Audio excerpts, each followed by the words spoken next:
قدر لحاظ فرمایا کہ ان کی رضا کی وجہ سے اللہ تعالی نے کعبے کو تبدیل فرما دیا. تو ہم کہتے ہیں چونکہ اللہ کے ہاں حضور علیہ الصلوۃ والسلام بہت مقرب ہیں، ان کو اللہ تعالیٰ کے حضور اللہ تعالیٰ کے ہاں ان کا بڑا مقام و مرتبہ ہے، تو جب ہم حضور کا نام لیں گے تو اللہ تعالیٰ ان کا لحاظ فرمائے گا اور اللہ ہماری دعا کو قبول فرما لے گا.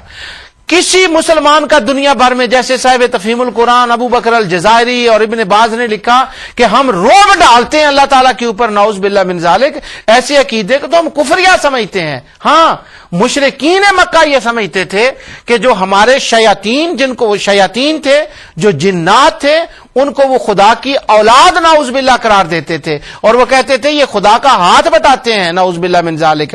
جب نبی اکرم نور مجسم صلی اللہ علیہ وسلم نے ان کے سامنے توحید اللہ تعالیٰ کی وحدانیت کو بیان فرمایا تو آگے سے وہ کہتے ہیں اجعل الآلہۃ الہا واحدا ان ھذا لشیء عجاب. یہ 5ویں آیت ہے سورۃ صاد کی.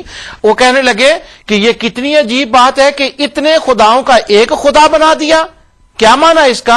یعنی اتنے خدا مل کر اس نظام کو چلاتے ہیں، وہ تنہا اس کو کیسے چلا سکے گا؟ اس آیت کی تفسیر میں علامہ بغوی نے اور علامہ قرطبی نے لکھا ہے کہ وہ مشرک یہ کہتے تھے کہ وہ اللہ تعالیٰ تنہا پنا پوری کائنات کی آوازوں کو، دعاؤں کو کیسے سن سکتا ہے؟ نعوذ باللہ من ذالک، وہ اس کو محتاج مانتے تھے.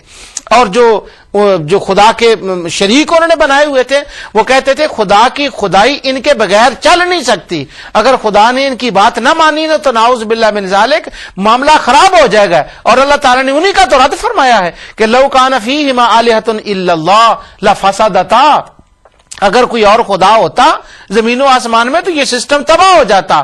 جن کو تم کہہ رہے ہو نا وہ میری مدد کرتے ہیں، وہ نہیں مدد کرتے میری. اس کے اوپر میں نے اللہ تعالیٰ کی توفیق سے قرآن کی درجنوں آیات کی تلاوت کر چکا ہوں کہ ان کا عقیدہ کیا تھا. معلوم نہیں ہمارے خوارج دوستوں کو کہ مسئلہ کیا ہے، وہ ہر بات میں مسلمانوں کو ان کے ساتھ ملانا چاہتے ہیں. میرا ایک لڑکا ہے چھوٹا، منذر احمد اس کا نام ہے، وہ مجھے ایک دن کہنے لگا، تھوڑی سی ڈسکشن ہو رہی تھی تو وہ مجھے کہنے لگا ابو یہ بات کیا ہے کہ یہ جتنے خوارج ہیں یہ انگلینڈ کے اندر کافروں کو، ان کو دہریوں کو، ایتھیسٹ کو تو اسلام کے اندر داخل نہیں کرتے، مگر جو مسلمان ہیں ان کو کھینچ کھینچ کر اسلام سے نکال کیوں رہے ہیں؟ یہ ہر بات کا رشتہ جو ہے وہ ان سے جوڑ کیوں رہے ہیں؟ یہ زوات کے اس نے کتنے کیوں خلاف ہیں؟ تو اللہ کے حضور اس کے بات کا ہم نے جواب دینا ہے کہ اس کو فرق کرنا ہے فتویٰ دیتے وقت، مگر اس کا فرق نہ ابو بکر الجزائری نے کیا، نہ علامہ ابن تیمیہ نے کیا، نہ حرورہ والوں نے کیا، نہ آج کیا جا رہا ہے. لیکن ہمارا یہ نظریہ ہے کہ رسول اللہ صلی اللہ علیہ وسلم کا وسیلہ اس لیے ہے کہ اللہ نے ان پر اپنی رحمت فرمائی ہے، در حقیقت ان کی نبوت کا وسیلہ ہے اور ان کی صالحین کی ولایت کا وسیلہ ہے. یہاں پر میں ایک بات عرض کر دوں، جو گروئنگ اپ ہوتے ہیں نا لوگ، جو ابھی نئے نئے وسیلے کی مخالفت میں گئے ہوتے ہیں، وہ یہ مسئلہ کرتے ہیں کہ اگر زندہ بندہ ہو تو اس کا وسیلہ جائز ہے، دنیا سے چلا جائے تو اس کا وسیلہ جائز نہیں ہوتا. یہ گروئنگ اپ خوارج، میں ان کو نام دیتا ہوں، یہ وہ بات کرتے ہیں. جو علماء ہیں وہ اس بات کو نہیں مانتے، وہ کہتے ہیں کہ جو دنیا میں موجود ہو اس کا وسیلہ بھی جائز نہیں ہے، اور جو دنیا سے چلا جائے اس کا وسیلہ بھی جائز نہیں. یعنی زوات کا وسیلہ نہ دنیا میں نہ بعد میں. میں آپ سے پوچھتا ہوں، میں نے ابھی حوالے آپ کو بتایا علامہ ابن کثیر، علامہ ذہبی کا، کہ جب خوارج نے حضرت علی رضی اللہ تعالی عنہ اور دیگر صحابہ کو شخصیات کا نام دیا اور اس کو شخصیت پرستی کا نام دیا کیونکہ اس کے ان کے پاس پرسنالٹی نہیں تھی، وہ ان کی وفات کے بعد تو نہیں کہہ رہے تھے، وہ ذوات تو ان کے سامنے کھڑی تھی. اس کا مطلب یہ ہوا کہ ذوات کے مخالفین در حقیقت جو جاننے والے ہیں وہ یہ نہیں کہتے کہ وفات کی بات ہے، یہ عام لوگ بات کرتے ہیں. تو ہم انبیاء اولیاء صالحین کی ان کے زندگی میں جو ظاہری زندگی ہوتی ہے اس میں بھی وسیلے کو مانتے ہیں اور بعد میں بھی مانتے ہیں. کیوں مانتے ہیں بعد میں؟ اس کے دلائل تو میں آگے جا کر دوں گا. ایک اشارہ میں کر رہا ہوں، وہ یہ کہ ہم نبی اکرم نور علیہ وسلم کا کیوں وسیلہ پیش کرتے ہیں؟ ان کی نبوت کی وجہ سے. ایک ولی اللہ کا کیوں وسیلہ پیش کرتے ہیں؟ اس کی ولایت کی وجہ سے. تو کیا آقا دو جہاں صلی اللہ علیہ وسلم یا دیگر انبیاء جب اس دنیا سے تشریف لے گئے تو ان کی نبوتیں ختم ہو گئی تھی، ان کی نبوت کو ضبط کر لیا گیا تھا، وہ ختم ہو گئی تھی، ان کی نبوتیں تو ختم نہیں ہوئی تھی، وہ تو نبی تھے، یعنی وہ تبلیغ فرماتے تھے. اب عالم برزخ میں وہ بھی نبی ہیں، ان کا وہ عہدہ تو ختم نہیں ہوا، ولیوں کی ولایت تو ختم نہیں ہوتی. یہ دنیا کے عہدے ہیں کہ ایک ڈپٹی کمشنر ہو، اگر وہ مر جائے تو اس کی ڈپٹی کمشنری چلی جاتی ہے، لیکن سرور کائنات صلی اللہ علیہ وسلم کی رسالت آج بھی اسی طرح ہے جیسے آپ کی رسالت اس وقت تھی جب آپ دنیا میں تشریف لائے، اور آپ کے دنیا سے آنے سے پہلے آقا کی رسالت تو ختم نہیں ہوئی. جب ان کی رسالت ختم نہیں ہوئی تو ان کا وسیلہ ان کی رسالت کا جیسے اس وقت جائز تھا، آج بھی ان کی رسالت کا وسیلہ جائز ہے. تو ولی جب دنیا سے جاتا ہے تو اس کی ولایت ختم نہیں ہوتی، اس سے واپس چھینا نہیں جاتا. تو جیسے زندگی میں اس کی ولایت کا وسیلہ جائز ہے، اسی طرح اس کی دنیا سے جانے کے بعد بھی اس کی ذات کا وسیلہ ہے وہ جائز ہوتا ہے، کیونکہ ان کا عہدہ ختم نہیں ہوا، ان پہ اللہ کی رحمت ختم نہیں ہوئی. اللہ تعالیٰ قرآن میں ارشاد فرماتے ہیں، یہ اس کا مجھے حوالہ دینے کی ضرورت نہیں، سورہ والتین کی آیت ہے، الا الذین آمنوا وعملوا الصالحات فلہم اجر غیر ممنون، کہ اللہ تعالیٰ صالحین کو وہ اجر دیتا ہے جو کبھی ختم نہیں ہوتا.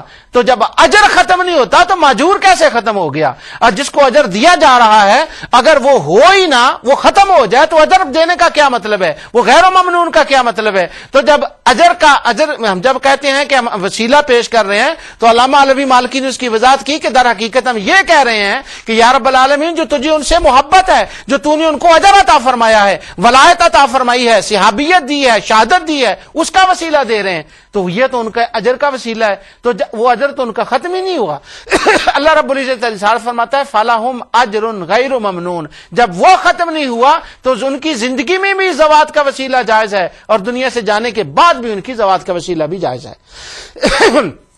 اور یہ جو لوگ جتنے الزام لگائے گئے ہیں کہ نعوذ باللہ من ذالک، ہم اس کے اوپر وہ روب ڈالتے ہیں اور وہ کہتے ہیں کہ اللہ تعالیٰ کے حضور، جیسے صاحب تفہیم القرآن نے لکھا کہ جی ہم وہ روب ڈال دیتے ہیں کہ اگر ان کا بات نہ مانی تو کیا کیا کیا کچھ ہو جائے گا. لعنت ہے ایسے عقیدے پر، اور اللہ تعالیٰ کی پناہ میں آتے ہیں ہم ایسے عقیدے پر. ہم تو ان کے اظہار اور وجاہت، جس طرح سے اللہ تعالیٰ نے ان کی خاطر، ان کی رضا کی خاطر کعبے کو تبدیل فرمایا ہے نا، اسی طرح ان کی رضا کی خاطر ان کا نام کا، ان کی ذات کا لحاظ فرماتے ہوئے وہ ہماری دعاؤں کو قبول فرما لیتا ہے. اور یہ امید ہے، یہ امید ہوتی ہے.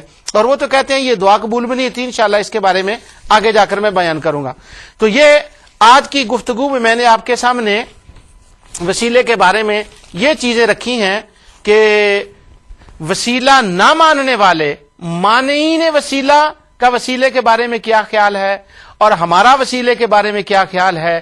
انشاءاللہ آگے دلائل میں اللہ تعالیٰ کی توفیق سے یہ بات بتاؤں گا کہ عالم امر میں، عالم ارواح میں بھی وسیلے کے بغیر کچھ نہیں ہوا، عالم دنیا میں بھی کچھ نہیں ہوتا وسیلے کے بغیر، قبر میں بھی کچھ نہیں ہوتا، اور حشر میں بھی کچھ نہیں ہوگا، اور جنت میں بھی اللہ تعالیٰ حضور علیہ الصلوۃ والسلام کو سب سے بڑا مقام جو جنت کے اندر ہے جس کا نام وسیلہ ہے، اللہ تعالیٰ حضور علیہ الصلوۃ والسلام کو وہ مقام عطا فرمائے گا.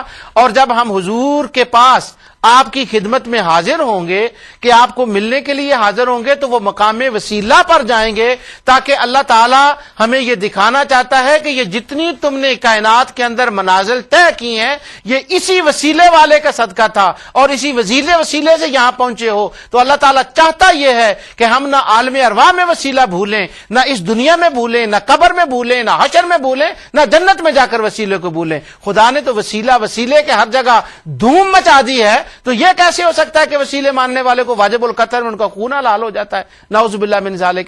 جو کچھ میں نے کہا اللہ تعالیٰ اپنے حبیب علیہ الصلوۃ والسلام کے صدقے سے قبول فرمائے.